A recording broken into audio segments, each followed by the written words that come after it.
I'm Josephine Nalbantoglou. I'm the Dean of Graduate and Postdoctoral Studies, and GPS is really very pleased to welcome you to this year's Tomlinson Talks. We're going to have a great event, and as you all know, this is been organized to honor Dr. Richard Tomlinson and his very generous contribution to graduate research at McGill. And these scholarships were given quite a few years ago, and so many students have benefited from it. And I think it's something I've always thought was very nice. You know, you're always called a Tomlinson Scholar. Even if you go on to get something else, you're still a Tomlinson Scholar. We've planned what we think is a memorable event tonight because it's a completely different format from what's been used in the past, if you've ever attended these before. What's happening is that Dr. Tomlinson couldn't be here tonight, but as the instructions indicated to me, it's being videotaped. So a videotape is going to be sent to him so that he can participate after the fact. So I'd like to welcome the Provost and the Vice Principal Academic, Professor Manfredi, to come and open the session.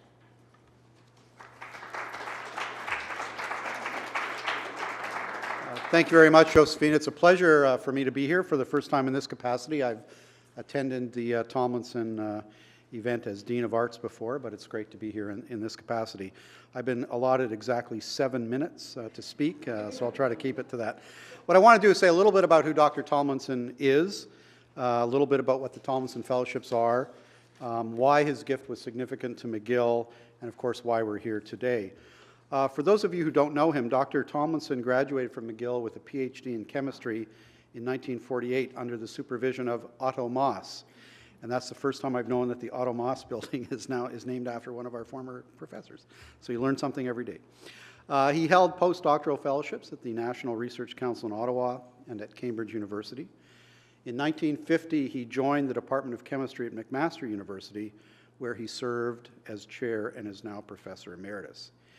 He is the founding director of Genom Corporation, which became a major manufacturer of microchips for digital signal processing, as well as the world's largest supplier of microchips for hearing aids.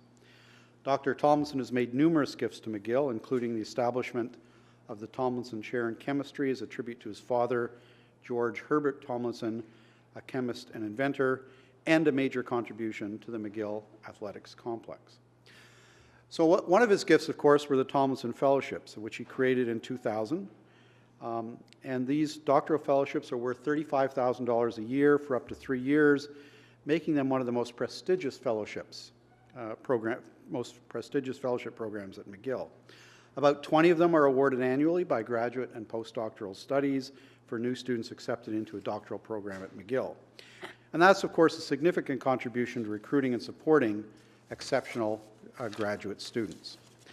That's significant to McGill, of course, because the aim of the Tomlinson Fellowship Program is to attract the high-caliber students to McGill University. That program fosters exceptional graduate scholarship at what is, they always say at one of Canada's leading research-intensive universities, and I keep telling my staff, just change that to at Canada's leading research-intensive university. Don't leave out that one of. I think we should be bolder. And we're here today, of course, because since the establishment of the fellowship in 2000, the Tomlinson Talks has been a recurring event to showcase graduate research excellence at McGill. And tonight you'll be hearing from 6 Tomlinson Scholars from a range of disciplines.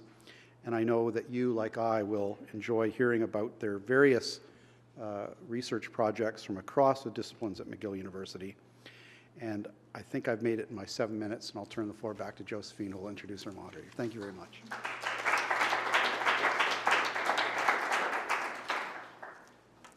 So it's my pleasure to introduce the moderator, Richard Gold. And Richard is Associate Dean, Graduate Studies in the Faculty of Law, and he's also a James McGill Professor. And Richard is going to talk a little bit about the format. As Professor Manfredi said, it's very well timed today, and he's done a wonderful job of keeping to his timing. So I'd like to welcome Richard, who's going to be the Master of Ceremonies.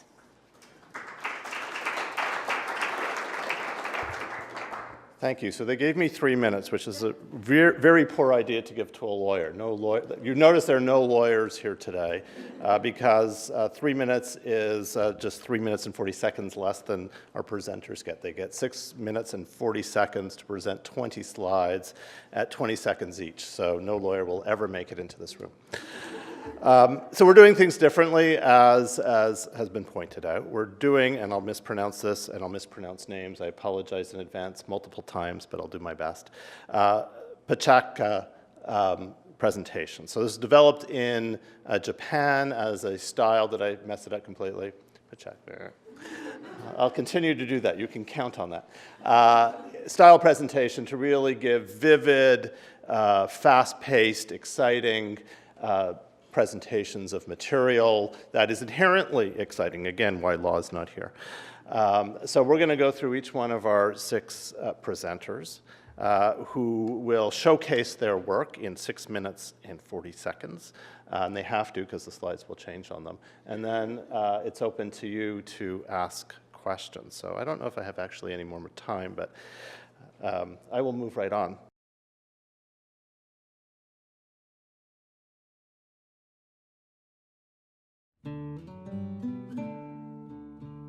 Walking has always been a fundamental part of Canadian life, and the past couple of decades have seen walking re-emerge as a core way to reach our jobs, leisure, and all spaces in between. Supporting these changes are policies from many levels of government promoting walking as a seemingly simple solution to a wide range of health and environmental issues. However, not all walking is alike. Low-income individuals may walk for more trips than the average Canadian, but they are also more likely to walk regardless of the safety and security of their environment. Their walking behavior in unsafe environments suggests that they're walking out of necessity because they have no alternative way to get around. Cities often acknowledge unequal walking experiences, but recent research suggests that they rarely establish concrete policies and performance measures to follow up on their promises. In this context, we ask, 1. How do individuals' socioeconomic traits interact with their environment to shape a walking experience? And 2. What does this mean for disadvantaged residents of Canadian cities? We're taking to the streets of 4 Montreal neighborhoods whose residents span all ages, origins, and personal experiences. What they have in common is exposure to poor walking environments with obstacles like busy streets, poor signalization, and crumbling infrastructure. We're taking an integrated approach to explore how personal and environmental factors shape perceptions about walking. First, we're conducting focus groups where residents can openly discuss walking experiences in a peer-led environment. Then, are you ready? Let's go. we're taking each focus group participant on a walking interview in their neighborhood. We'll chat about how their day-to-day walking weaves into both their personal characteristics and their experiences in the neighborhood and beyond. Each walking interview will be recorded using a GoPro video camera, allowing us to capture what they say, where they say it, while also registering the way they walk and breathe. The audio and visual information, words, bodily movement, sights, and sounds of the street will be analyzed alongside the objective and quantifiable characteristics of their neighborhood walking environment. We'll be doing this using a geographic information system, a way that geographers can analyze information not just in rows and columns of statistical data or subjects and objects of discourse, but in the latitudes and longitude of space. By recording our interviews on the move, we hope to develop a theory explaining how social characteristics might interact with the environment to shape a person's walking experience. But you may be asking, what can this study do for me? We're not just going to sort our findings away in some obscure academic journal. We've got our eyes on walking initiatives from the federal government's public health to the transportation plans of Canada's boroughs and arrondissements. It is our hope that by thinking innovatively about what walking means to different groups in different places, we can not only tailor enjoyable walking environments for all, but, over time, contribute to fairer and more resilient Canadian cities for generations to come. The first presenter is Connor Kemp. And he, come on up. Connor is a Tomlinson Doctoral Scholar in the Schulich School of Music. Notice I do pronounce people who give us money their names well. He did his undergraduate degree in mechanical and materials engineering and his master's in materials science and metallurgy at Queen's University. To you. Thank you.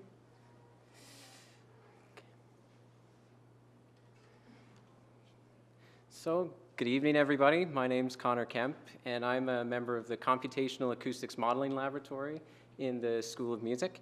And I'm here because I'm a saxophone player, and like all woodwind players, I struggle greatly with reeds. And this is a topic that I've taken a unique approach to investigate further. So, probably wondering, what is the reed? Just a general overview. It acts as a mechanical valve that essentially controls the flow of air into the instrument, and this is what produces sound. And it's the musician's first point of contact with the instrument, and their ability to change the tone resides basically in this reed alone. So, there's a problem with reeds, and that major problem is that they're highly variable. And this variability can come from one of several sources, mainly geometric sources, and potentially material sources, and somehow these things add up to create a reed that is consistent or inconsistent, especially when you buy a box of just an assorted set of reeds. And in terms of the manufacturer, at the manufacturing side, they sort reeds according to stiffness, which is essentially a measure of the reed's resistance to some kind of input pressure, and they give them a number between 1 and 5. Higher numbers represent stiffer reeds. But musicians often find only about 30% of those reeds in the box are considered good, both in terms of stiffness and in terms of tone. And the other problem is many manufacturers have different ratings for stiffness, so it's difficult to find a reed that you like and that you want to play. And the stiffness contributes to the ease of playing, and it also contributes to the brightness of the sound that's produced in the instrument. So it's quite an important piece if we're talking about woodwind instruments. So if we consider normal engineering materials, we know the relationship between the properties we're interested in and whatever behavior we're looking to get. But with natural materials, we don't necessarily know that relationship. So this work is looking at trying to understand which properties are most important to control this variability and produce a tone that is both consistent and sounds natural. And if you consider the geometry of the reed specifically, that's the first thing we looked at, you find that there's no statistically significant difference between reeds in a box. So the manufacturers actually do quite a good job at maintaining consistent reeds in terms of machining them from the raw material. So if that's the case, then there has to be something else about these reeds that's important. And if we look at the reed, and especially right around the tip specifically, it's only about 1/10 of a millimeter thick. So any non-uniformity here is going to contribute significantly to its vibrational performance. So something about this material we need to investigate further to try and decide how this inconsistency is coming up. But first we should probably consider, what is reed? What is the reed itself? So reed is a cane material that's very similar to bamboo. And it's harvested from a few places, but primarily from France and South America. And in those places, then they dry them out, harvest them, and they send them to the manufacturer for further processing.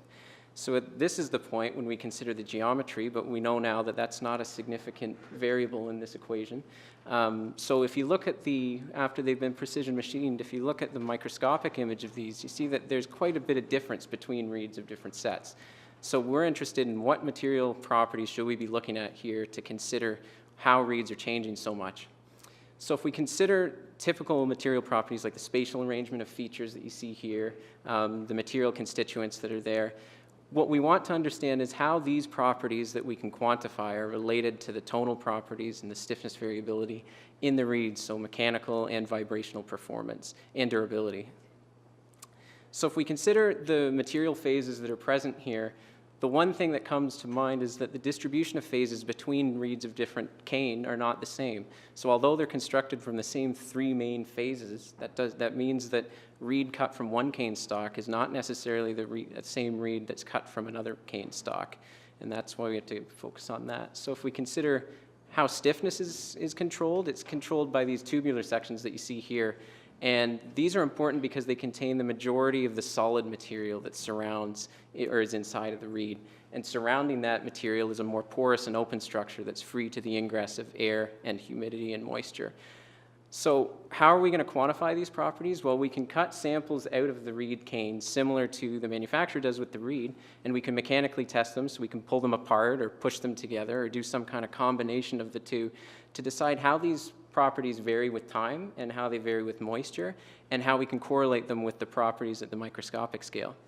And of course, we're also interested in how they sound. So here we're interested in the energy loss in the material, which is related to how readily the reed vibrates at different frequencies. So this is what you would perceive as something sounding metallic versus sounding like a natural reed versus sounding like a plastic reed. And it's related to the material properties and the material phases that are present in the solid section of the material. And if you look specifically at the structure at this level, you see there's a relationship and a ratio between solid structure present and open structure present. And that 10 to 40% is well within the range of natural variation. And if you consider that a 10% change in that value actually contributes significantly to changing the vibrational performance.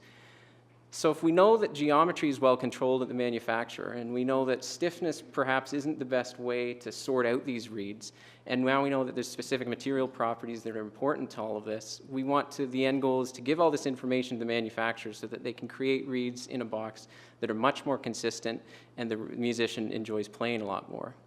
And in the future, what we're looking at is how these reeds change with time. So musicians often find if they get a set of reeds and they find one they like, it changes with different playing sessions. So we want to understand how these properties change after 1, 2, or 3 playing sessions in that sort of style. And essentially, the ultimate goal would be looking at finding a material that is essentially similar to cane in all of its tonal properties and its vibrational behavior, but lacks the bad things like the durability issues and the inconsistent performance. And hopefully these properties that we find will end up as a roadmap to find that material. And as my last point, I would just like to extend my sincere gratitude to Dr. Tomlinson for his support of this research. This is a topic that involves both engineering, science, and the arts, and it certainly wouldn't be possible without his generous contribution. So I thank you all for your time.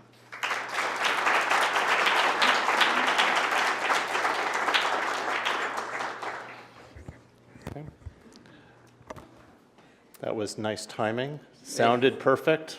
Pitch didn't change. Met the slides. So it is now open to you for questions. Yes.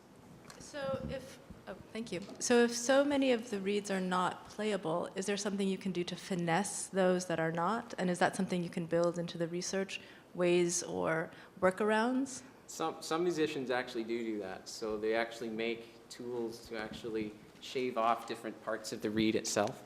So sometimes if you want it to behave differently in different registers, you can actually get rid of material from around that complex geometry of the tip. So they do that.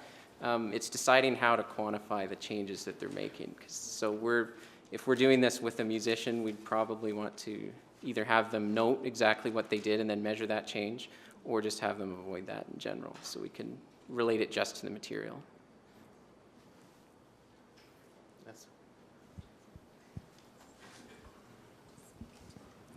You mentioned that you'd be looking at time, like if they've played it with the reed.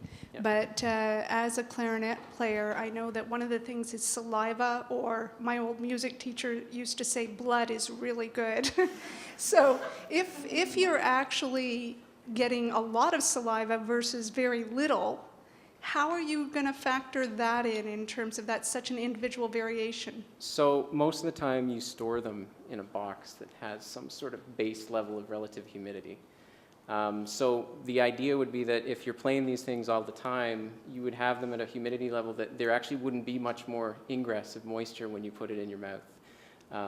Having it completely dry and then wetting it yourself isn't the optimal way to play a reed, actually. So most people I've talked to actually, they keep them in a container, but you're right.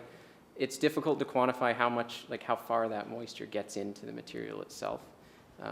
But that's something we could look at with like a density type study. Excuse me. Any other questions?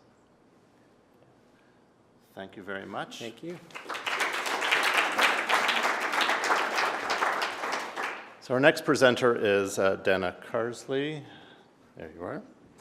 She completed her bachelor's in kindergarten and elementary education here at McGill, and then she completed her master's in educational psychology also here last spring. So Dana is a Tomlinson Doctoral Scholar in the Department of Educational Psychology and Counseling. Your time has begun. Thank you. So hello, everyone. My name is Dana Carsley, and I'm a PhD student in Human Development in the Department of Educational and Counseling Psychology at McGill. I'm very happy to present my research to you all today on the effectiveness of a mindfulness-based art-making activity for decreasing test anxiety in elementary, high school, and university students. So what is test anxiety? While it represents an individual's reaction to test taking, it can affect about 1/3 of students at all levels, and it's associated with a number of negative outcomes, as you can see here. If test anxiety isn't addressed in students, its effects can increase in severity and impact their future academics and employment. Now, the majority of test anxiety interventions that exist today are typically lengthy or intended for university students. As an elementary school teacher, I'm very much aware of how difficult it is to implement an additional program into the classroom. So it would be particularly beneficial for teachers to have access to brief, effective, simple test anxiety interventions that they can use to help their students manage their anxiety. Recently, there has been a considerable increase in mindfulness interventions to help students manage their generalized anxiety. Mindfulness includes an awareness of the present moment, paying attention on purpose, and acceptance of present moment experiences. And typically, in order for a practice to be considered mindful, it should consist of a structured component for individuals to focus their attention. Research has begun to investigate the effectiveness of mindfulness-based art-making activities, in particular for anxiety reduction, and structured mandalas, which you can see here, are an example of a structured mindfulness activity that helps facilitate this in-depth attention and engagement. Now, the way that we can examine how a mindfulness art activity such as this is effective is through the developmental contemplative science framework, which is concerned with understanding the mind-body system for use in a curriculum of mental training and education with the objective of enhancing human development within and across developmental periods. Now, there are 3 core premises of this theory in which mindfulness operates. First, the brain adapts in response to experience, intentional training, or education. Second, engaging in regular mindfulness activities will eventually lead to increases in daily mindfulness. And third, there are specific developmental periods, such as adolescence, in which particular brain regions are more likely to be modified, thus predisposing them to this training. As such, the DCS framework suggests that mindfulness training will differ between the developmental periods. So, developmentally, there are about 3 periods in which youth transition through school. So what do we know about a mindfulness art activity such as this within each developmental period? Well, there has been preliminary evidence for the effectiveness of mindfulness-based art making compared to free, unstructured coloring for anxiety reduction in university students. However, these results are limited to state anxiety, not test anxiety, and they weren't able to look at gender differences due to having predominantly female samples. For my master's project, I compared these 2 activities for test anxiety reduction in elementary school students. And I found that both males and females experienced pre-post-test anxiety reduction in the mindfulness condition, as demonstrated by the 2 thin lines in red and blue. However, males actually experienced greater anxiety reduction in the free coloring condition, while females only benefit from the mindfulness condition. So in summary, we have some confusion about what works in university, some preliminary evidence for what could work in elementary, but what about adolescence? There has been absolutely no research conducted in this period. There is a need for research documenting the underlying differences that help contribute to the effectiveness of this activity. Specifically, is it the art activity that actually helps make changes in anxiety or mindfulness? Is it gender? Is it a developmental difference? Or is it an individual difference in dispositional mindfulness that helps explain this change? My research consists of 3 separate studies conducted in each of the 3 developmental periods, in elementary, in high school, and in university. Participants will complete measures in each of these conditions, but there is a lot of commonality, but some differences just so that it's developmentally appropriate for each of the groups. My sample will consist of approximately 128 participants in each of the 3 different groups. And participants will be randomly assigned to a mindfulness coloring intervention or a free draw coloring control condition. And within all of these groups, participants will be comparable for gender, because that is something that I'm looking at really closely. Now, participants will complete the intervention or control activity. And before and after, they're going to complete measures of test anxiety and state mindfulness. So that way we can see if the actual activity makes a difference.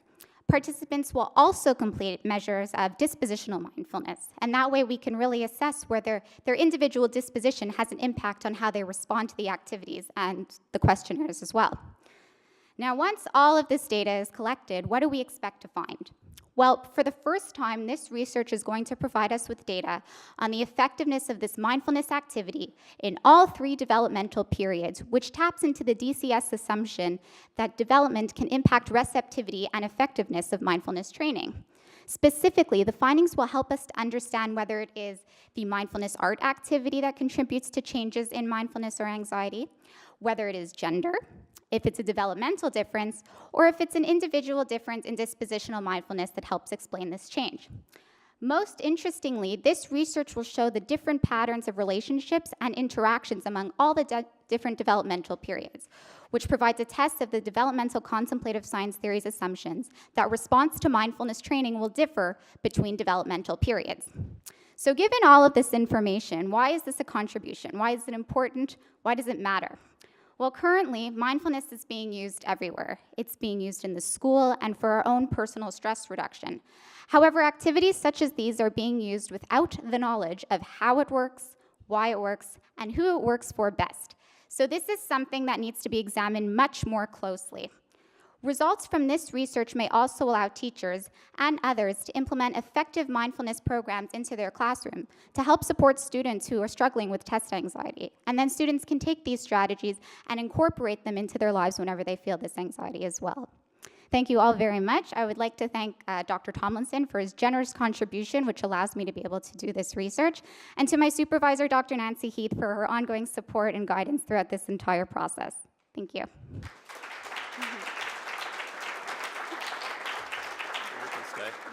You get to stay in the picture. I have twin 5-year-olds who probably could use this. Actually, I have also lots of graduate students who could also use it. Questions? Notice it's all the graduate student administrators that are interested here. So how long is the activity? It's 15 minutes. 15 minutes. 15 minutes, yeah.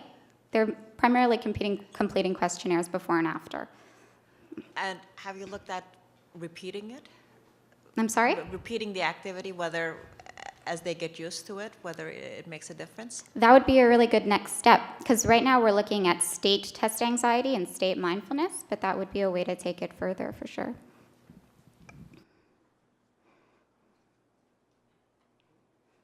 Sorry, I'm following up. I'd like to know, how do you motivate, especially young adults, even teenagers, to do that kind of things? Because it's very evident when you have kids that at some point anything related to art may be not trendy, and then in the case of your population, how do you make sure that people, if it's the motivation that is the key factor in participating? Well, some participants will receive incentive for participating, but overall, we're promoting it as helping them manage their test anxiety. So it's whether it's going into schools or approaching university students, we're providing them with a strategy that they can hopefully use whenever they're experiencing this type of anxiety.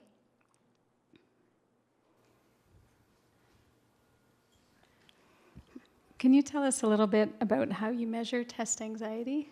Yes, okay, so this is pretty interesting. In elementary and in high school students, we need to find a way to elicit their test anxiety. So we tell them that they're going to be doing a test, and they do. That is the final task that they do, and for university as well. And we tell them that their parents are going to receive their marks on the test.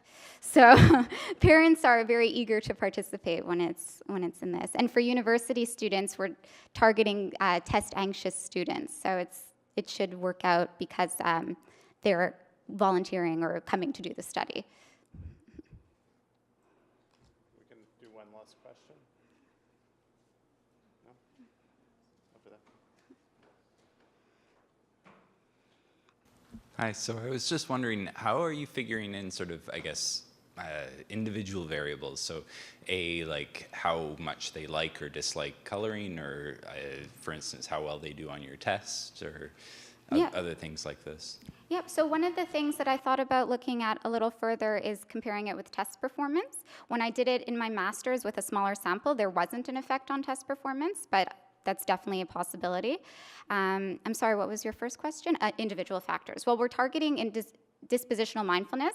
We thought about looking at attention as well, but it's kind of challenging given that when you go into a school, there's a certain time limit, and you want to make sure that the variables that we're assessing are the most meaningful. So that's why we picked anxiety and mindfulness in terms of states and dispositions.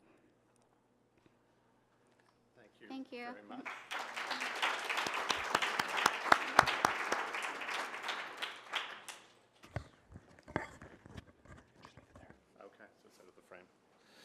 I messed up the frame.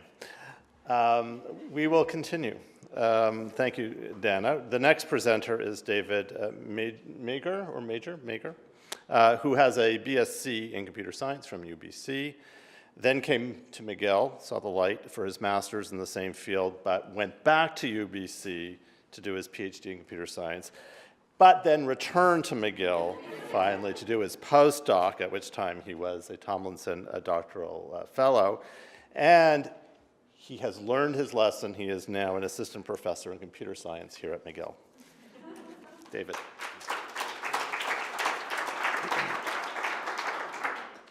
Okay.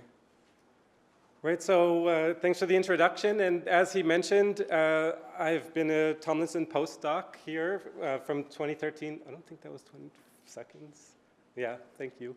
From 2013 to 2015. And I'll be talking to you about the project that I did during my postdoc, which is about autonomous learning for swimming robots, and sort of led to me getting the professorship here. So thank you, Dr. Tomlinson. And so as a robotics professor, one of the dreams that we have is that life will be easy and robots will do all the hard work. So the dream is this world full of robots, right? And that's what the whole research community is working towards and what my new lab here is working towards. And we'll just sit in the back as humans and smile and let the robots do all the work. And the actual situation is often the inverse. So here's one robot with 3 highly educated people working on it. And that's kind of the nightmare for a robotics professor. But it's the way we program robots now, and it's because they're extremely difficult to get to work and to generalize to new situations and to fix when they break and so on. And so this is one of the big limiting factors of robotics. And it's an extremely limiting factor in the specific application that I worked on in this work, which is in monitoring things like coral reefs in the ocean, where it's extremely difficult to go as a human and get the data of which reefs are bleaching and so on, which is something we really desperately need. And so the promise, again, is that maybe teams of swimming robots could survey the world's reefs. Here's a robot that we make here at McGill called Aqua, swimming over a reef, and it needs to swim in a particular way to gather data about how the reef's health is and everything like that. And so I think the promise is definitely there, and we've already started some preliminary trials, but we have very few Aqua robots, and they all take tender, loving care in this, such as I'm giving it here, right? So the promise of scaling up to the world's ocean is limited today. And there's a lot of hard work to be done. And so this work was sort of trying to solve that problem, mainly being inspired by this great system that we have, which starts in very humble beginnings. So human babies, right, they don't really move very far, and they just sort of flail their arms and legs around, but they don't have much problem with that. They are very creative in trying different behaviors and exploring the possibilities of how you might move your body. And what turns out is that if you're dedicated and you continue that kind of trial and error without anyone overriding you and reprogramming your brain, wow, you can do these amazing Olympic Michael Phelps style swimming. And so we're just inspired by the human ability to learn from experience, to take coaching and practice, and eventually improve our behavior. And so imagine, here's the Aqua robot, which I programmed, and I did a fairly poor job, and it tangles itself up in its cable. So it turns out to be easy and quick to program robots to do these kind of behaviors. And it's sort of like the baby robot, right? It's not going anywhere, but it's at least experimenting with its body and how it can swim. And what we'd like is that it doesn't take me a lot of time to go from that to this, so the Michael Phelps style of this swimming robot, right? I'd like the robot to experiment with its own abilities and so on, and eventually learn how to do these kind of behaviors, all right? So that's the sort of goal of our project. And we've taken inspiration from some recent successes from big companies, like Google recently taught a computer how to play Go, and it did this by allowing the Go program to repeatedly play the game and improve its strategies over time to make moves which won more often on average and so on. And this, all these things that I show here are sort of a technology called reinforcement learning. And the general framework for that setup is that an agent, which is our software, takes actions like playing Go moves or swimming, and that affects the environment, and we observe how it affects it, a new Go board state or a new motion that the robot made, and that's what our software gets to interface with, its actions and its observations of what it makes in the world. So for the swimming robot problem, that looks something like this. Every time we make a strategy and tie ourselves up in the cable or swim a little bit better than that or so on, we observe that taking place and we sort of record what we tried and how it worked.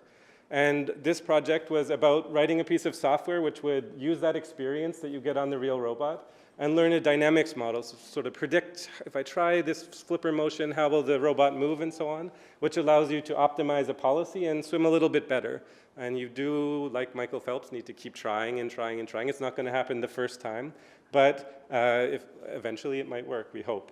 This will take a lot of computational resources, like the Google Go playing machine had sort of all of Google's servers behind it. And so our robot's little brain is not able to do that on its own, so our software also connects to places like Compute Canada resources off-board, which can allow it to crunch all those numbers and optimize its behavior. So let me show you a little bit about what we achieved. Here's our Aqua robot trying to learn to swim. So no one is recoding it in between these trials. I'm just showing you what it attempts, and then it automatically updates its policy, and it's trying to do behavior similar to what you see it finally achieving after 8 iterations. It's trying to do a corkscrew, which is just a sort of show-off move. Swim straight and roll yourself forward like a airplane pilot might try eventually or something like that, right? And so when you see this all happening without a lot of grad student time in between each time, you sort of start getting tingles as a roboticist. This is what we've been looking for and what we actually achieved in this work. And so that was the payoff of sort of my postdoc, that we managed to achieve a technology which could onboard a robot swim. And so now we can do behaviors which will allow our robot to swim in places like these coral reefs outside McGill's Bellairs Research Facility in Barbados, where we've done field trials. And this kind of brings us back to my original motivations. We'd like to monitor things in the ocean like coral reefs. And so we have done deployments there. And what I couldn't tell you about was our vision processing technology. So our robot has cameras. It uses those swimming behaviors to image the reef, and we can detect where are the corals and how healthy are they and so on. This is just a small original sort of proof of concept, but our dream is that we could scale this up and we could actually have this technology monitoring the robot's reefs one day. And so I'd like to thank Dr. Tomlinson again, as well as the other funding sources that I've got during my postdoc, and my great collaborators, some of whom are here today and you might get a chance to talk to. And thanks to you all for listening.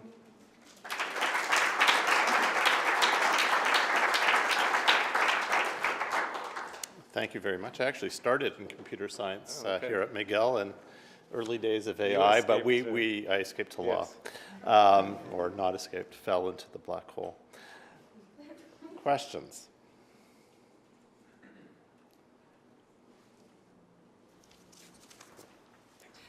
Well, thank you for your beautiful graphics. My understanding is the swimming is the means, it's not the end. The end is to get the data. Mm-hmm. And my question is, what kind of learning skills your robots need to get to manage well the data? Right. Because doing all this and losing the data, I'm sure is not a good idea. So. Mm-hmm. Of course, yeah. So this turns out to be a big project when many students are working on the different pieces, some of which I showed in that image there, right? So we have a strategy, for example, to cover all of a reef and to try to give the robot bounds that it should stay between and figure out how to do coverage strategies and all of these different things. And those are sort of other pieces, but so this, I could only talk to you about this sort of locomotion. And suppose someone wanted to get from point A to point B, well, it shouldn't be that the robot crashes into the reef or fails to move there. So it's certainly a required part, but there's many, many other pieces which we're working on. We're going, right, yes. Just what other applications besides examining reefs do your swimming robots have? For sure. So we're interested in talking to industry people. So for example, mining, forestry, agriculture, aquaculture is a particularly good one. Anywhere where you're doing some work under the water, or you need to monitor the environment, or you need to make a change to the world. And humans are going to have a tough time diving and doing these things all of the time. So I think there's tons of applications, actually. Yeah. Hi, it's a really interesting talk. Do you expect that the robots will be able to continue learning in the ocean, like wirelessly, or is this iterative behavior all going to occur in laboratory conditions before then releasing them into the wild? Yeah, so absolutely, we need to continue and make this more efficient and make new strategies for learning. So one big thing that we're working on now is not always learning from scratch, but being able to learn how to adapt something that you already knew fairly well, or to, you could imagine that as kind of the coaching. So Michael Phelps doesn't always just try every different experimentation, but someone tells him, move your arm like this, and it's very efficient. And he can adapt those strategies in there and learn faster because of that. So these kind of transfer between sources, so on, is something which we think is very promising for learning on board when you don't have as much resources. I have a question that's kind of silly, but how much do these cost, and how do you build in that they're not eaten? That they're not? That they're not eaten. Because I'm looking at that and I'm thinking, you put that off the coast of Barbados, and I'm wondering, is it going to be eaten? Right.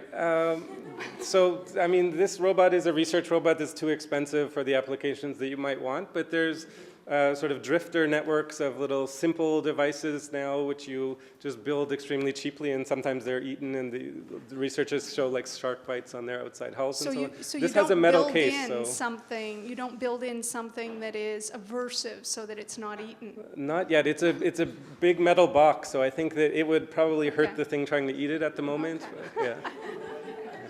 Okay. Thank you very much. Sounds like a dual-purpose machine that can also study the inside of white sharks. But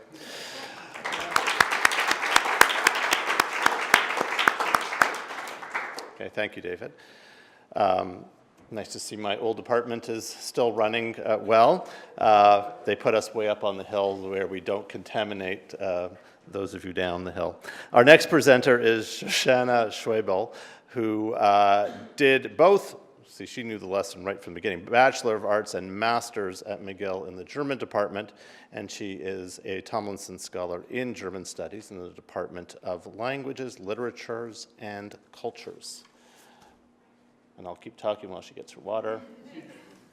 Shoshana. Thank you. Right. Just in case.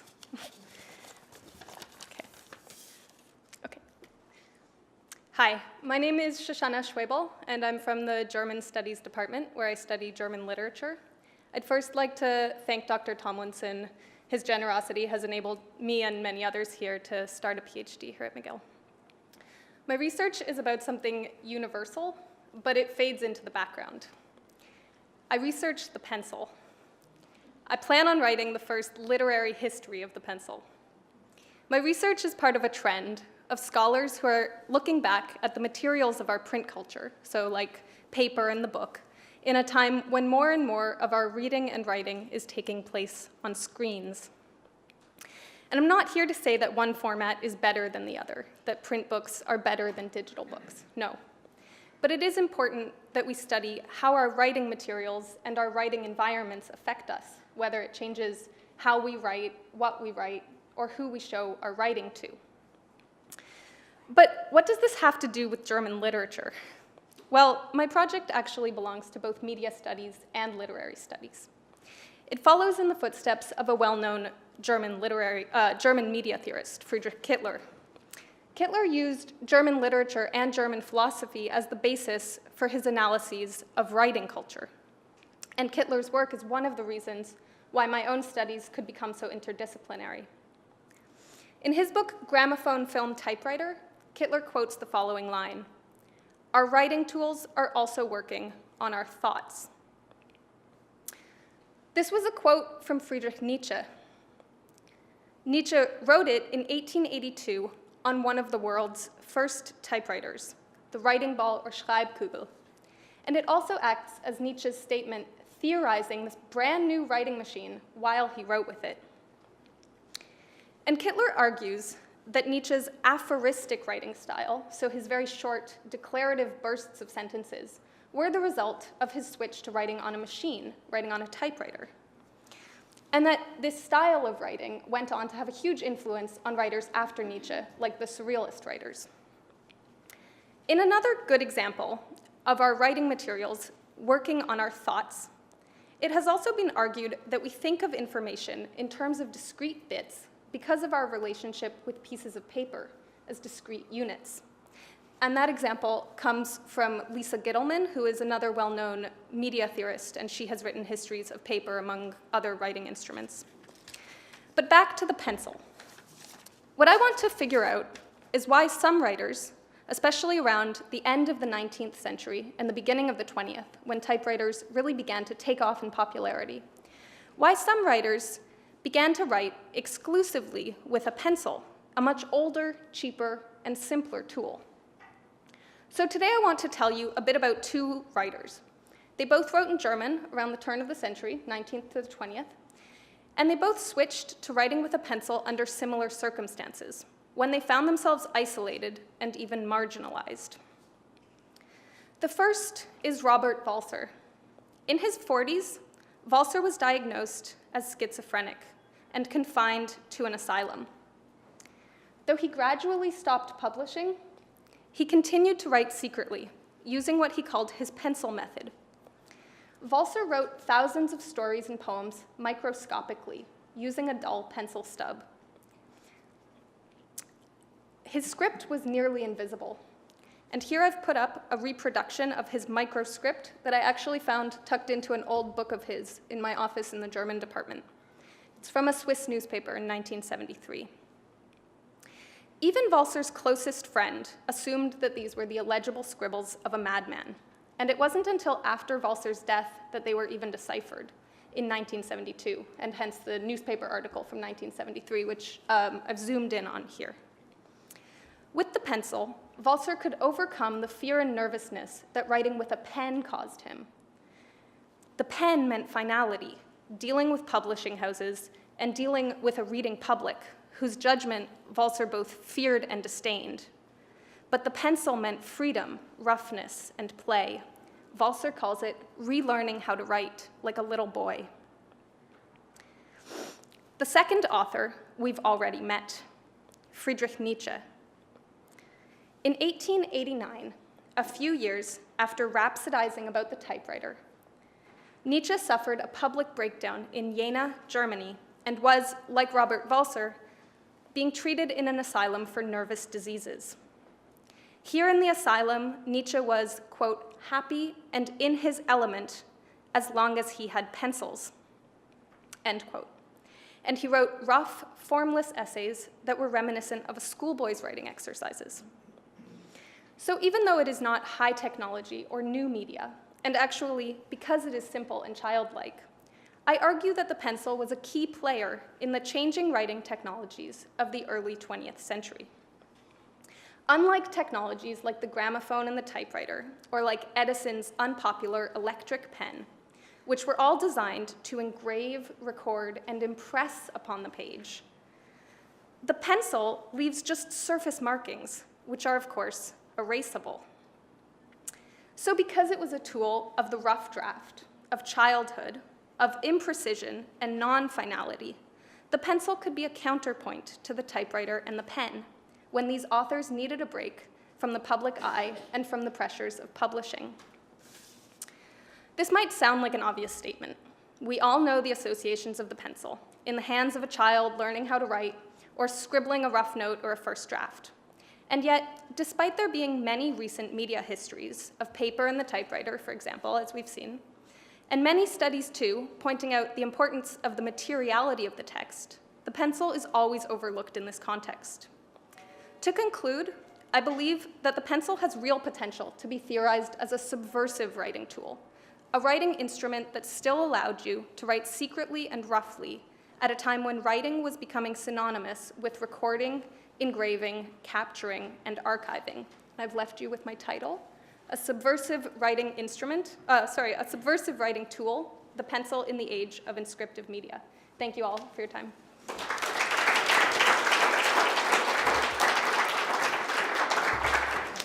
Thank you, Shoshana. Were those your drawings? They were.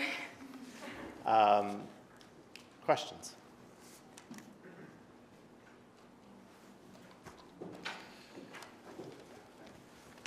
Thank you. That was truly amazing. Is the pencil specific to modernism, or are you going back in time with the history of the pencil? In other words, did people like Kant also wrote with pencil? Yeah, microphone.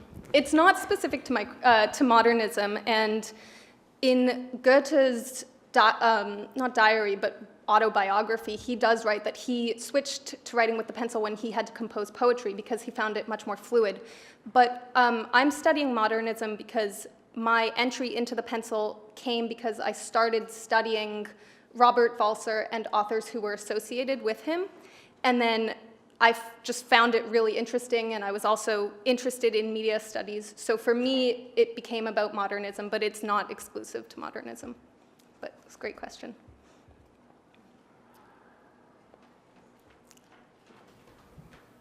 Hi, thank you so much. I'm curious to know how much you use a pencil when you're writing. I don't. I really don't. I have one type of pen that I only use, and I rebuy it constantly when it uses up. I do the same. Hi. Do you see there being any sort of comparison in modern technology? Is it going to come full circle with like Snapchat or some other sort of media that's more fleeting and less recorded? And do you think authors will move towards these new sort of fleeting or temporary media types? Do you mean, will people theorize, in the future, will people theorize Snapchat in the same way? Or do you think authors will flee to Snapchat or something like that to be more creative or playful? Like, is there any evidence of that, or do you think that's something that will happen? Yeah, well, I think all of us the scholars here, we're quite young, and I don't think any of us handwrite our papers now. I remember in a class that I had on media studies a few years ago, we were studying novelists who composed tweet novels. Like, they wrote novels in a series of tweets. So it's absolutely changing the way that we write and how long our attention spans are and all kinds of things, for sure. One. So I was wondering, has there been much work done, I mean, even in the last 40 years of using keyboards? It blew my mind when I spoke to my departmental secretary years ago, and she said, yeah, I started here, and we actually cut and paste manuscripts and moved paragraphs around in sort of physical form, and that transition to being able to edit in a virtual way. Do we know much about how that's changed writing and writing styles? Being able to edit? Well, edit virtually until you say, okay, now I'm ready to hit print. Because until you hit print, it can be as lousy as you need it to be. That's a really interesting question, because one of the things that we're always studying, in literature at least, is when we can see their manuscripts, it's so interesting to see how much they've crossed out and how many rough drafts they had. And that's really something we can't see anymore. We don't have those traces of how many drafts they had. That would be a really interesting thing to study. I don't know of anyone who's currently studying it. Thanks. I think I'm out of questions. Thank you. Thank you, Susanna.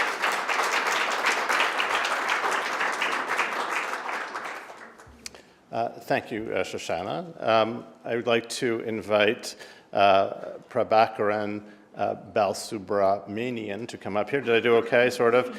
Completed his bachelor's degree in production engineering at Anna University in India. After 5 years working as a vibration testing engineer, which kind of worries me, for aerospace structures in several industries, he came to McGill as a graduate student in mechanical engineering, where he is now doing his PhD as a Tomlinson Scholar, a doctoral scholar. You have the floor.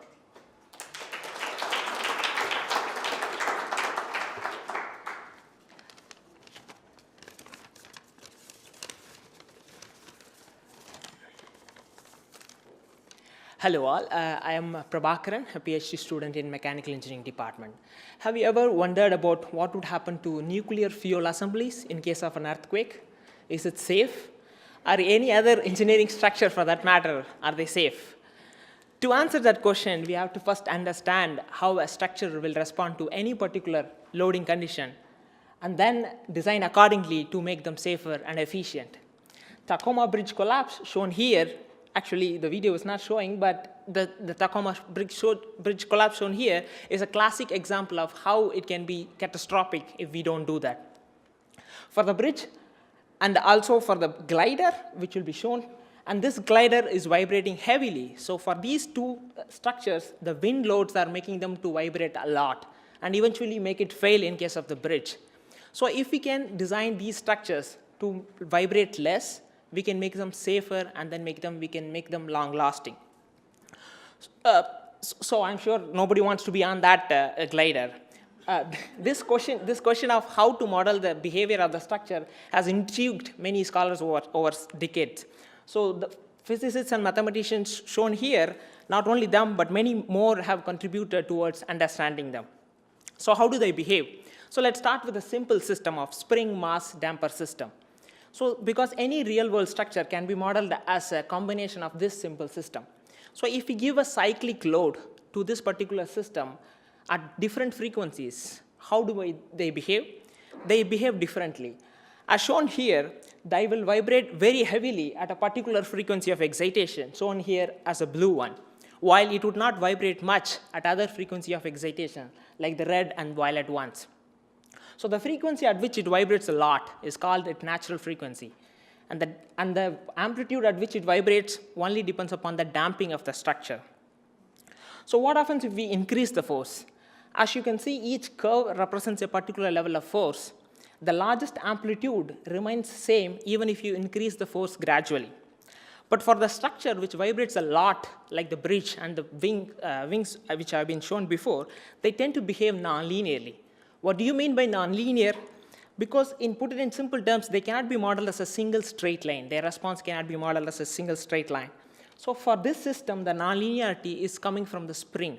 So my research is based on how this kind of non-linearity can be modeled.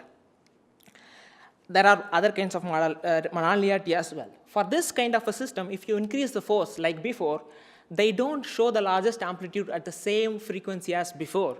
They tend to move towards left or right, depending upon whether the spring is becoming stiffer or weaker. If you take a section on this one of the graph and see, you could see that there are two possible vibration amplitudes at one particular frequency of excitation. So depending upon where the structure is starting, the structure will follow any one of the curve as shown on the left graph and eventually meet any one of the vibration amplitudes. So if we design a nonlinear structure using a linear model, we could predict bad results, and that will eventually make all the problems. So how do we do this for a real world structure? We can take the kinetic, potential, and visual work done on that structure and minimize the total potential energy to get an equivalent mathematical model. So as I said before, experiments are also necessary. So how do we validate the model? We use this kind of a shaker, which is shown here. This basically vibrates the rectangular plate, and the plate will vibrate differently at different excitation frequencies. And moreover, how do we measure the response from the structure? We use laser-based system in our laboratory, and there are many other ways to do it. This laser will be pointed at the structure which you would like to measure, and depending upon the reflected laser beam, we can calculate the response of the structure using the well-known Doppler effect. Coming back to the structure and the study, which is a pressurized water reactor, and this is a schematic of the pressurized water reactor. And this produces a portion of electrical energy which we use every day in Canada. And this kind of a reactor is present all over the world. The nuclear fuel assembly which I'm talking about is marked in red circle, and it is the heart of the whole reactor. And there are nuclear fuel pellets, which are nuclear fuels, which are stacked like this, and they are covered by a long tube, which is called a fuel rod. So whatever the nuclear fission reaction which happens inside these fuel rods will generate enormous amount of heat, and that heat has to be withstood by the fuel rod which is containing on the top. And that heat, whatever is being generated, has to be taken away by the pressurized water flowing through it, and eventually the hot water which comes out will be used to generate the electrical energy and so on. To study how this flowing of water alters the structure, I have to create that similar behavior in our laboratory. Fortunately, we have a water tunnel to do that in our mechanical engineering department, which will be used for this purpose. And in my research plan, what I'm going to do is I'm going to start with one simple fuel rod and its response when it is surrounded by simple air, and then in still water, how does it respond, and measure its response, and eventually use a simple model of nuclear fuel assembly as shown here and create the water flow to simulate the water which is flowing around and measure its response. So finally, the parameters which will be studied are the mass, stiffness, and the damping of the structure and how it is varying while the water is flowing around it, and also the interaction between the fuel rods. And these parameters will allow me to create an accurate model of the fuel assembly, nuclear fuel assembly, which can predict what will happen in case of a nuclear or in case of an earthquake and any other method and so on. So we can build a safer nuclear fuel assembly. And the same results can also be used for similar applications like heat exchangers and so on.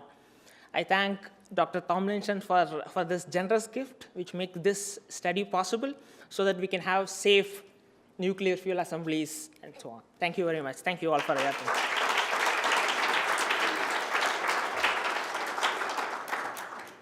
Thank you very much. I noticed some relationship with our first presentation by Connor in terms of vibrations and dampening, although the circumstances are somewhat different.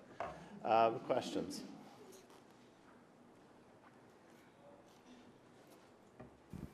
As I understand, earthquakes have sort of the moment of impact and then a series of aftershocks. Is this something that you're taking into account in your model?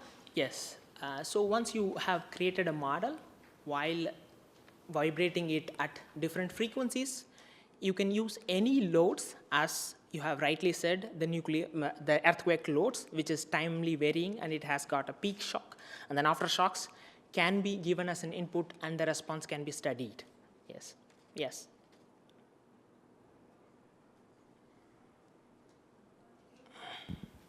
Is this something that you can use real-life instances to model? Let's say if you could look at a structure before an earthquake, if you looked at, let's say, heat assembly prior to an earthquake, and then look at what happened to that structure after. Is there some way to model or to estimate the validity of your model using historical examples? Well, before the earthquake, of course, due to the water flow, that is the only cause of the vibration. And during the earthquake and after the earthquake, yes, it is possible to model and see what is the effect which this earthquake has on that particular nuclear fuel assembly. Whether it is still working, whether it is still going to be working, or do we have to do some kind of a modification to make it running and so on. So yes, those kinds of studies possible. I was wondering if there are any other effects other than safety, but in terms of energy production efficiency from vibration and controlling the vibration. Yes, of course. So if you can make the nuclear fuel assembly to vibrate less, so that will in turn relate to less wear and tear of the nuclear fuel assembly. So the nuclear fuel assembly right now is used for like 10 years or so. That can be increased to 20 or 30 years so that the efficiency can be improved. Yes, of course. Thank you very much. Thank you.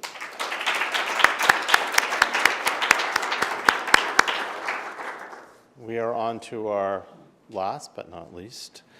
So she made me go through her pronunciation, discarded several tries, and so I'm going for this combination which has been approved. McGill University. Notice that the last name she wanted me to pronounce in English because I messed up the Spanish. She received her degree in medicine in Colombia at the Universidad Libre Cali and an MSc in epidemiology of infectious diseases from the Institute of Tropical Medicine, Pedro Curi, in Cuba.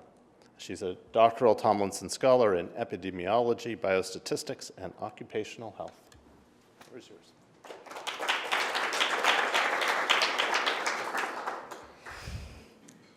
Good night, ladies and gentlemen. My name is Mabel Caravalli. I am a PhD student in epidemiology in the Department of Epidemiology, Biostatistics, and Occupational Health. And today I would like to talk about burden of infectious diseases and social determinants of health. So if I say words like malaria or tuberculosis, I think that some bells may ring. However, if I say Ebola or Zika, I'm sure you will know what I'm talking about, because those are new diseases that has been on the media recently. But why? Why we have like so many infectious diseases? Why on top of all infectious diseases, such as malaria or tuberculosis, we have new diseases? In fact, as a medical doctor, I learned that infectious diseases are the product of this triangle, which is basically we humans interacting with the environment and a pathogen. What could be a pathogen? It could be a virus, bacteria, parasite, fungus, whatever. So basically, as a human individuals, we are shaping our life and our health for other set of factors. Those factors are named the social determinants of health. A simple example, if you have good education, you have good job, good income, good housing, good food, good health, good access to health care. So in summary, we are an interaction, the production of an interaction of social determinants of health and this triangle in a specific social context and under a specific like social policies. So as a Colombian doctor, I have realized that health doesn't mean the same in different settings. Specifically, I would like to say that health doesn't mean the same under poverty, and health is very different in improved socioeconomic conditions. Then I keep asking myself several questions, like why we are sick, why we have so many diseases, why we are living in a world plenty of inequities. And I asked to myself as a practitioner, why we are treating the people, why we are giving drugs, vaccinations, and send them back to the place that make them sick in the first place. It doesn't make any sense, no? How I will give a drug to a patient and then send them back to his home where he doesn't have like food or money for the transportation. Furthermore, I was curious and I was as well worried about the fact that 17% of the total amount of deaths in the world are due to infectious diseases. And we let this happen like every day. This figure is for 2012, but nowadays it's the same. So as an epidemiologist, I decide, okay, I would like to know how much are the social determinants of health contributing to these three old and mean infectious diseases, tuberculosis, malaria, and dengue fever. Why those three infectious diseases? Again, all, and we haven't been able to tackle them properly. In the case of malaria, for instance, in 2000, the UN and WHO created a set of goals. They are named the Millennium Development Goals, which were intended to decrease the incidence of malaria by 2015. Unfortunately, we have been doing a lot of work, but it wasn't enough. Our goal wasn't met so far, not just for malaria, but for tuberculosis. And do you remember I talked about other infectious diseases? Yeah, I talk about new infectious diseases. So in 2015, the same institutions, that means the UN and the WHO, World Health Organization, create the Sustainable Development Goals. We are expecting that by 2030, decrease or end the epidemics of AIDS, malaria, tuberculosis, and other infectious diseases, because they too figured out that we have too many infectious diseases. I will conduct my research in Latin America because despite the worldwide effort to control those infectious diseases, we have an important burden over there. We have been facing like changes in malaria. TB is still a challenge, and dengue and its causing Zika virus has been a great problem lately in Latin America. So for my study, I will use the conceptual framework for social determinants of health, paying a special attention in few factors: access to health care, gender, ethnicity, education, and income. I would like to be able to detect any gap in terms of inequality, specifically for infectious diseases and specifically in Latin America. I would like to know if it's true that the poorest are dying more than the richest. I would like to be able to identify if there is any gap between the diseases within countries and in terms of the region. I would like to be able to extrapolate this figure, which indicates that Colombian women have a high inequality index in terms of infectious diseases rather than other causes of death. I would like to be able to extrapolate this in the Latin American region, again, within countries, and specifically for those three main all infectious diseases. In summary, I would like to know what social determinants of health are affecting which disease, in which country, how much, and where. I would like to be able to take this information to be able to detangle this issue between social determinants of health and the burden of infectious diseases. So eventually, I would like to be able to evaluate policies and interventions that has been done, because something more has been done so far, isn't it? So I would like to be able to evaluate that and to see if the health and safety that has been blurry during the last decades in Latin America are under our hands. I would like, as well, because I am committed to the generation of scientific information, scientific and sound evidence, to inform not just the researchers, but decision makers, stakeholders, and the community in general, to be able to contribute to decrease the burden of infectious diseases in Latin America.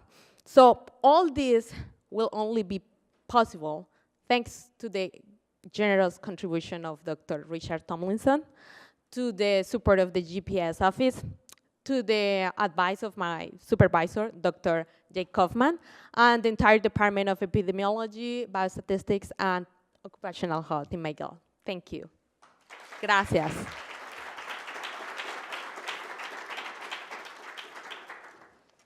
Thank you very much. Still a few minutes for questions.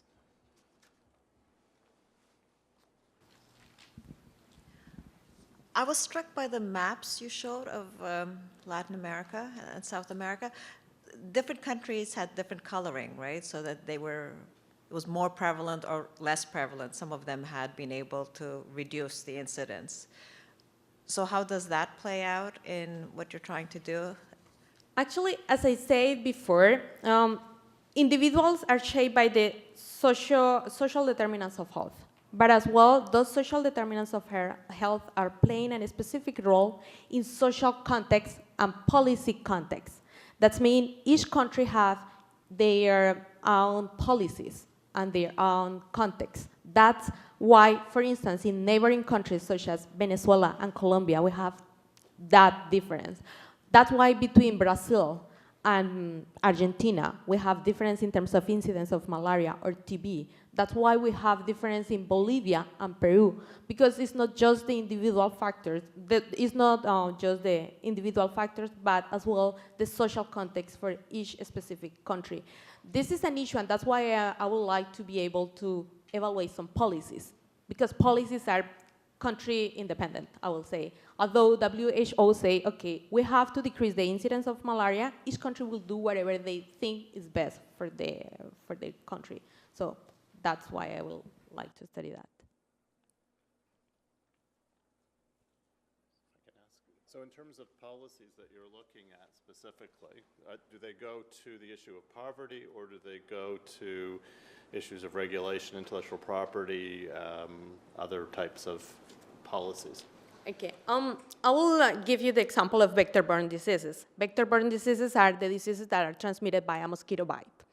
We have malaria, chikungunya, and Zika virus. So if we are getting sick because a mosquito is biting us, what we think? We think in protection or spraying insecticides. So a policy that could be developed is to distribute bed nets or curtains, or just to distribute repellents.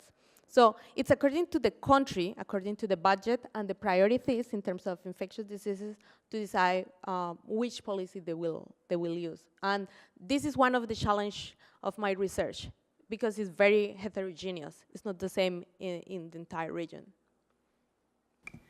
Thank you so much. I'd love to hear briefly a little bit about your methodology. and how you aim to study and quantify and measure different social determinants? This is a great question. Actually, I had a few slides, plenty of equations before that I have removed, because as an epidemiologist, you know we like methods. I am using, again, the conceptual framework for the social determinants of health to identify the factors. Thereafter, I am eager to measure health inequality. For health inequality, we have a set of several measures to identify or to quantify the level of inequality. I would like to use a concentration index of inequality and the relative index of inequality. In summary, those indexes will tell me for which infectious disease I will have a high or low level of inequality for a specific country, and thereafter I will combine the information and I will try to have the entire information for the Latin American region. I don't know if it's too simple, or I could elaborate more if you want. I wanted to ask just a little bit about some of the choices policymakers have to make. So back in the 1970s, I think, there was a drive to eliminate the use of DDT. And I've seen research which suggests that, you're right, bed nets are very effective in reducing malaria, but if they're treated with DDT, they become even more effective.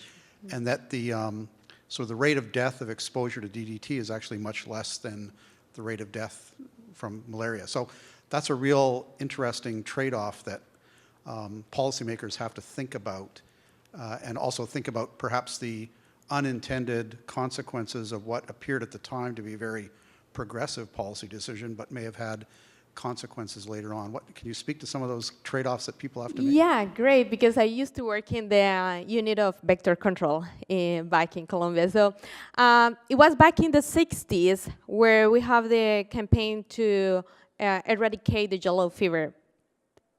Basically, that was the main use of the DDT back then. Then we have a huge rate of resistance for DDT.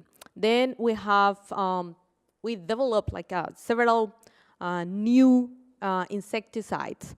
Pyriproxyfen, for instance, I don't know if you know the names, but yeah, we have developed pyriproxyfens which were specific insecticides trying to inhibit the production or the transformation from the larva to the adult. That was one of the best alternative to the DDT use, because then you decrease the resistance and you just not kill the adult, the mosquito. You interfere in the development process of the mosquito, which was more effective with less environmental damage. That was a good point. In terms of the death rates for DDT, I don't know if you are aware about the issue with Zika virus. As we have issues with DDT for mortality, for intoxication, we have issues with pregnant women, which is one of the issues right now in Brazil. So we tend to think that the microcephaly is not just due to the virus, but as well to the management, the vector control management that has been conducted in those settings. We haven't seen that in Africa, although Africa has been one of the targets to decrease vector-borne diseases. So that's why I'm interested in looking at Latin America specifically, because there have been several policies, again, the use of DDT, or I will say the indiscriminate use of DDT and other insecticides that are not affecting the health of the population, but the environment. And we currently are having other alternative vaccinations, genetic transformation of the mosquito, or infecting mosquitoes with, in the case of dengue fever, the same vector for yellow fever, dengue fever, and Zika is the infection with a bacteria called Wolbachia, where we modify the mosquito and we decrease the rate of breed. Thank you very much. Please join me in thanking not only Mabel, but all of our presenters. And I will turn the podium back to I think this format is a keeper, right? I mean, this has been so good. Thank you very much. I think all the presenters need another hand of applause. Thank you very much.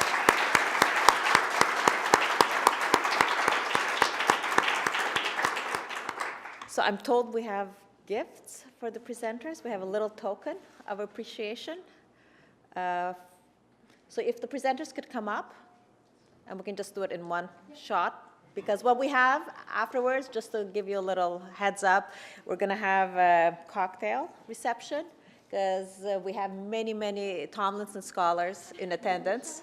Please join me at the reception, and where we're celebrating again the generous donation of Dr. Tomlinson. All this has been made possible through his generosity. And we have a lot of other scholars in the audience, so you can question them all, and it's going to be fun. Thank you very much.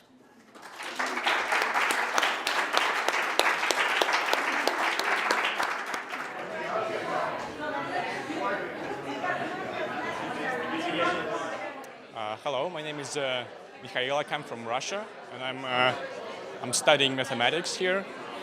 I'm very grateful to Dr. Tomlinson for his scholarship and his contribution to my studies. I don't know if you know it, but in Russia, graduate studies are not very well supported. So if I didn't get this scholarship, I would have probably ended up working right after my undergrad. But thanks to the contribution of Dr. Tomlinson, I was able to continue my studies and pursue my goals as becoming first-class mathematician. Thank you. Hi, Dr. Tomlinson. My name is Alexander Tuttle. I just received my PhD from the Department of Psychology at McGill in the last week. And I want to thank you personally for supporting my research for the last 2.5 years. The project that I just defended is a preclinical mouse model for autism-like behavior. So with this test, we're hoping to be able to screen drugs better to actually ameliorate and improve behavioral conditions of patients suffering from autism. So thank you very much for your contribution and your support. It made my research possible, as well as all the other research you saw here today. Thank you again.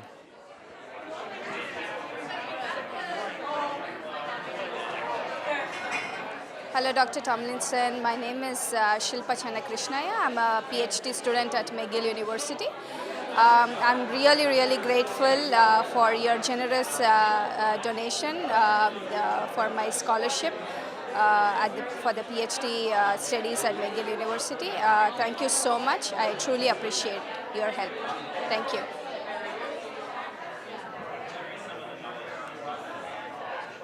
Hello, Dr. Tomlinson. My name is Jesse Reeb. I'm a PhD student in the Department of Natural Resource Sciences, and I'm studying how to build better models for managers to be able to design landscapes to provide all of the different benefits that people get from them, whether that's crop production or cultural value or something like flood regulation.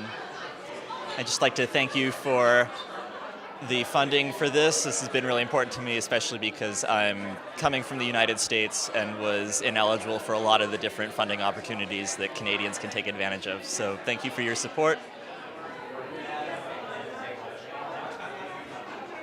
Hello, Dr. Tomlinson. My name is Peter Bullerwell, and I'm a Tomlinson Fellow in the Faculty of Religious Studies. And one hardly knows how to express thanks for your generous contribution, but thank you anyway. And I can safely say that I wouldn't be here doing what I'm doing if it wasn't for your contribution. So thank you again.